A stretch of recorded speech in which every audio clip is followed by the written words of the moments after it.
Nós vamos conversar ao vivo com o professor Antônio Delfim Neto. O ministro da Economia, Paulo Guedes, vai ao Congresso hoje para defender a volta da CPMF, falar sobre redução de impostos. O que a gente pode esperar dessa conversa do ministro com os nossos parlamentares? Professor Delfim, bom dia. Bom dia, Pedro. É uma alegria falar com você e seus ouvintes e com os membros da mesa.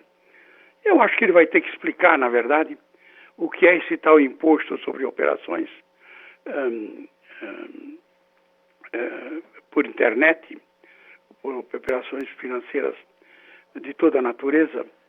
É um imposto que o mundo inteiro está procurando, a OCDE e os outros. Ele vai nos explicar realmente qual é a sua ideia. Eu penso que vai nos explicar qual é a sua ideia. Não se trata de CPMF, se trata de uma coisa um pouco mais ampla e que atinge realmente um universo que hoje escapa de uma certa tributação. De forma que vamos aguardar, ele vai ter que explicar, de fato, o de que se trata. Também eu acho que não devemos ter decisões a priori, simplesmente porque se trata de uma coisa parecida com a CPMF, portanto a discussão está proibida. Não há discussão proibida em economia, nem coisa nenhuma na sociedade. Tudo pode ser discutido desde que seja com inteligência e principalmente com educação, né? Professor, bom dia. Bom dia. O Comitê de Política Monetária do Banco Central se reúne hoje, né, para decidir sobre a taxa básica de juros da economia, a expectativa é que haja uma queda de 2,25, que é o patamar mais baixo, né, até hoje, para 2% ao ano, né, essa estimativa da maior parte dos economistas, etc. O senhor também tem essa expectativa de redução para 2% ao ano? E qual para que o nosso ouvinte faça ideia disso? É um tema meio árido, né? Se o senhor pudesse explicar a relevância dessa redução. Cláudio, esse é um dos pontos muito importantes que tem acontecido desde o governo Temer, com o Ilan Goldfein inicialmente, e agora com o Roberto Campos Neto na presidência do Banco Central. O Banco Central tem desenvolvido sistematicamente uma política monetária inteligente e eficaz e que tem reduzido a taxa de juros. Isso é da maior importância, porque a dívida pública, os juros que você paga pela dívida pública, depende basicamente dessa taxa de juros. Hoje, Cláudio, a dívida praticamente é igual a um PIB. A dívida é 100% do PIB. Portanto, você veja uma coisa, quando você reduz 1% do juro sobre a dívida, você está reduzindo uma quantia significada que significa 1% do PIB. E lembre-se que a Bolsa Família, por exemplo, não consome 0,5% do PIB. Ou seja, a disponibilidade de recursos dentro do orçamento que acontece por conta da redução da taxa de juros é muito importante. Esse talvez seja um dos pontos positivos, digamos, diante do futuro, do nosso futuro. A dívida pública está crescendo, cresceu dramaticamente durante a pandemia. Esperemos que a gente possa restabelecer uma certa ordem a partir de 2021, que eu acho que é possível. Mas qual é a vantagem? É que se você tiver um crescimento do PIB superior a 1% ou a 2%, você vai ter uma redução automática, natural, da relação dívida-PIB. É, portanto, muito, muito importante que a taxa de juro real, vai ser menor do que 2%, porque tem uma inflação.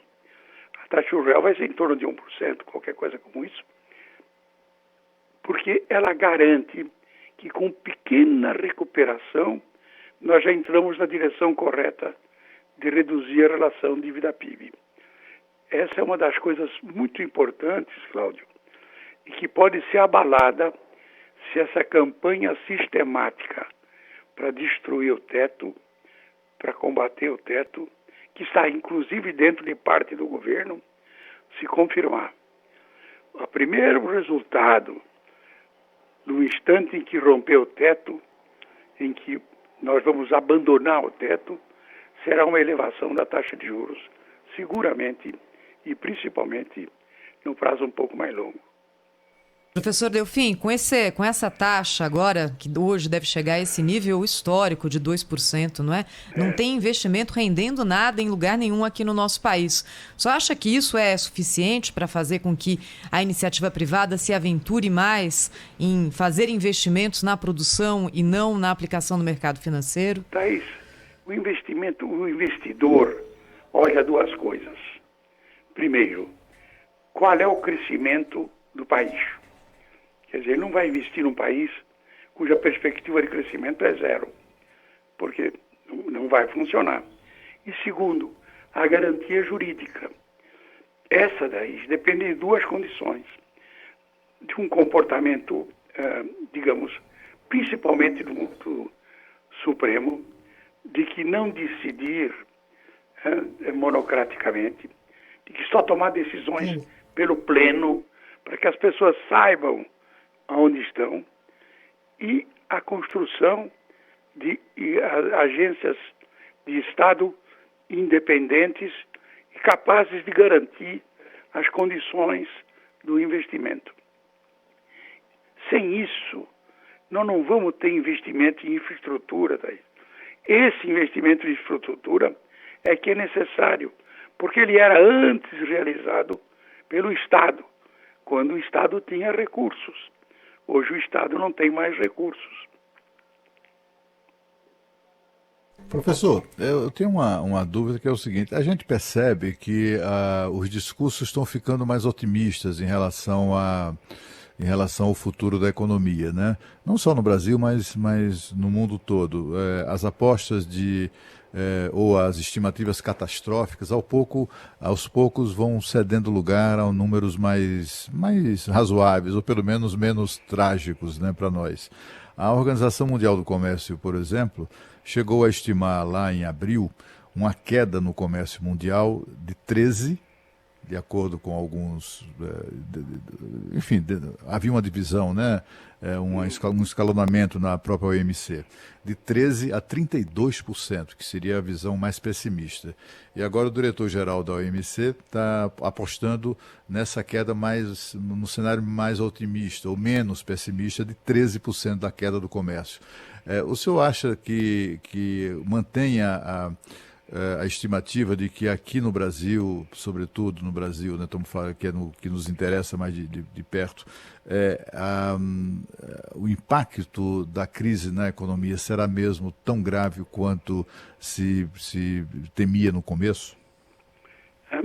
Cláudio, eu acho que essa é uma questão muito interessante. Primeiro, previsões como essa, Cláudio, são feitas por horocopistas. Quem faz horoscópio não é por economistas. Quem faz horóscopos não é economistas. Todas as previsões realmente são muito inseguras. A previsão inicial, como ela é feita por trimestre, você tinha reduções dramáticas. Quer dizer, a queda do PIB americano é 20%. Mas ele é medido pensando que o trimestre vai se estender pelos 4 os seguintes, para aí dar a taxa de crescimento do ano. Mas não. Na verdade, houve uma recuperação, mesmo no Brasil. Se você olhar, a coisa mais grave foi um crescimento dramático, foi em abril. Foi o fim desse crescimento. A partir de abril, você tem um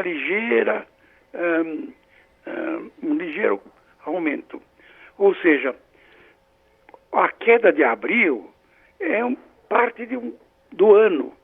Ela vai ser minorada porque você está crescendo já no terceiro trimestre, no segundo trimestre, no terceiro trimestre, no quarto trimestre, provavelmente. De forma que sim, eu acho que todos nós, nos assustamos muito e com razão, pela pandemia, mas óbvio que o efeito dramático da pandemia, no instante em que ela se instalou e reduziu ao mesmo tempo a oferta e a demanda globais, está agora sendo relativizado. Por quê? Porque passado, digamos, o limite inferior da queda, nós estamos tendo uma pequena recuperação. Tanto é verdade que no início, eu acho que todos nós, sem dados também, era verdade, que acreditávamos que o PIB brasileiro ia cair entre 7% e 8%, o que era razoável naquele instante. Hoje nós estamos caminhando talvez para uns 5,5%, qualquer coisa como isso. Também é estimativa, Cláudio. Professor Antônio Delfim Neto, conosco sempre aqui no Jornal Gente da Rádio Bandeirantes. Grande abraço, bom restante de semana para o senhor, até uma próxima.